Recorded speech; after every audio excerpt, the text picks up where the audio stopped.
Hi there. I think many that are new to photography are a little bit intimidated by manual mode, and maybe you don't want to leave your comfort zone and you just want to stay with the auto mode or one of the semi-automatic modes on your camera. But I can assure you, if you want to invest a little bit of time and understand how you control things in manual mode, that will first of all teach you a lot about photography. Secondly, it will give you options for controlling your picture in a way that you will simply only be able to do with manual mode. And the more advanced you become, I think the more control you want to have over the way your pictures are produced. And then finally, and this is what I talk a lot about in my other videos, if you master manual mode, or just can find your way around, have a driver's license to manual mode, you get access to a whole new world of good old Nikkor high quality lenses that were produced way back when. And the benefit of that is you can buy eBay or other channels, buy these used for very, very low price compared to the quality you get. Remember, these lenses were professional grade 30-40 years ago, and today, even though you have to operate them in manual mode because that's the way it is, you actually get very, very good glass for a very low price. So maybe that could also be an argument for you as to why you wanted to enter manual mode. So hang on, let me take you through the basics of manual mode. So I hope you enjoy this video. The problem compared to a modern lens is that if you see a modern lens, it has a lot of CPU contacts, as they're called here. And this is how the lens talks to the camera, and they talk about, the camera can see which lens is mounted and all of that. On a old-time lens like this one, where the glass is still fantastic, there isn't all this, you can say, electronic. There's no built-in motor, there's no autofocus. There's not even autofocus driven by the screwdriver principle. There's basically nothing. This is a piece of glass, and you can control, as you can see I'm showing you here, you can control the aperture, and that's it. So what happens when you mount this on a modern lens like the Nikon D5600 here? Well, the first thing that happens is your camera will not recognize that there is a lens. Lens is not attached, and the reason for that is that I have it mounted in, or have it set to aperture mode, which is one of the semi-automatic ones. And you can see if I try the traditional auto mode or auto mode without flash, it will still claim lens is not attached. The only thing it will do is, if I go to manual mode, that error message then disappears, as I hope you can see, and then it's ready to shoot. If I go to, say, aperture and try to push the shutter, nothing happens because it basically blocks. But if I go here and so now it's in manual mode, then I can take a picture. So that's the only mode you actually have with an old lens like this one, without the comforts of a lens like this. Manual mode is a bit scary in the beginning, but there are three things you need to control. One thing is the aperture, and on an old lens like this, you can see it can't see the aperture here.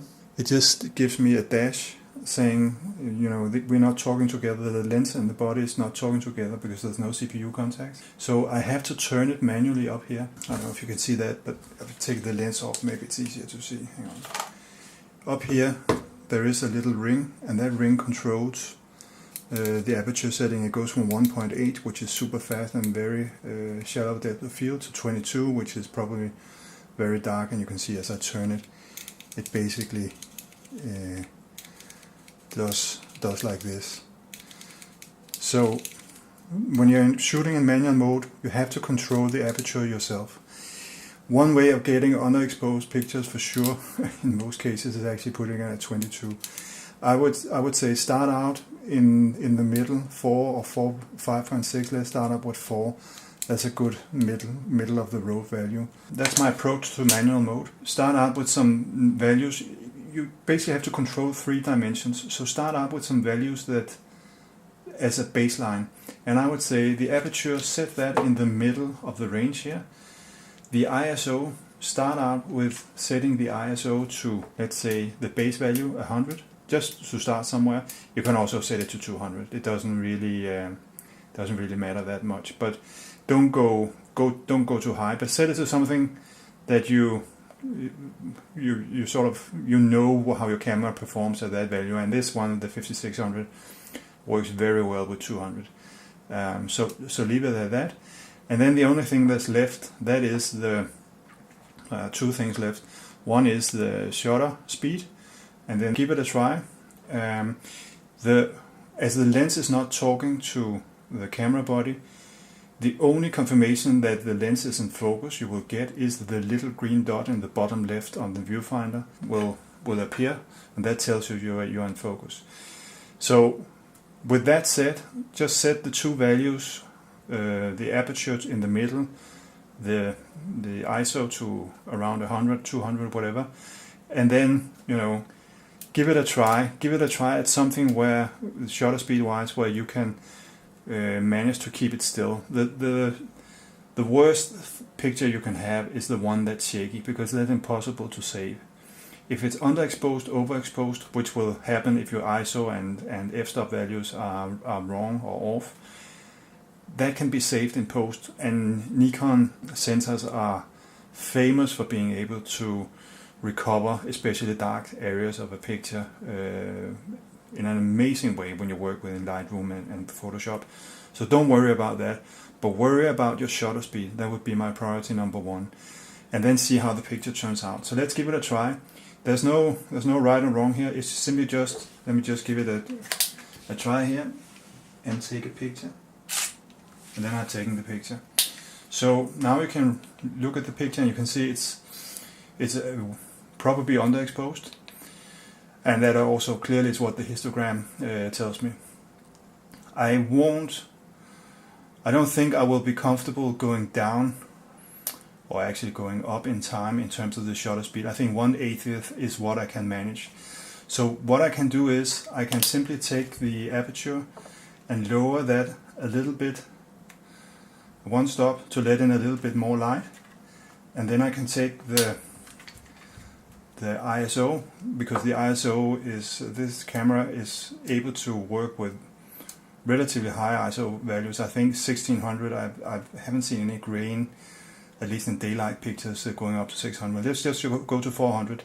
So now I have increased two parameters upwards, and I think this should be a little bit better. Let's give it a try. Again, let's have a look. See, this was much better. Maybe even slightly overexposed. I'm not sure, but you can see here is the mad cow well lit, and here is the histogram. As you can see, because it is a manual lens, you won't get any information about what aperture you shot this picture at. You will get the ISO information, you will get the shutter speed, because the ISO is controlled by obviously the camera body. The shutter speed is also controlled by the camera body, but it doesn't talk to the lens, so you won't get any aperture. And also when you work with them in post, you won't get any lens information. It will just show some funny values when you ask for the lens or the picture information, the metadata. You won't get any. But this just shows you that you shouldn't be afraid of manual mode. As I said, my approach is start out with a medium value in terms of aperture, put it in the middle. Start out with a medium value or a base value on the ISO, say 100, and then set the shutter speed to something you can manage handheld. And after you've done all that, take a test shot, see how it does, and then adjust your parameters upwards or downwards according to what you learn from taking the first shot, and use your histogram as the tool that gives you information about which way to go, whether you're over or underexposed. And remember, the only thing you can't really potentially fix in post, that's a blurred picture. That's very, very difficult, going to impossible. But under and overexposed, of course with some limitations, but it is possible to fix that in post.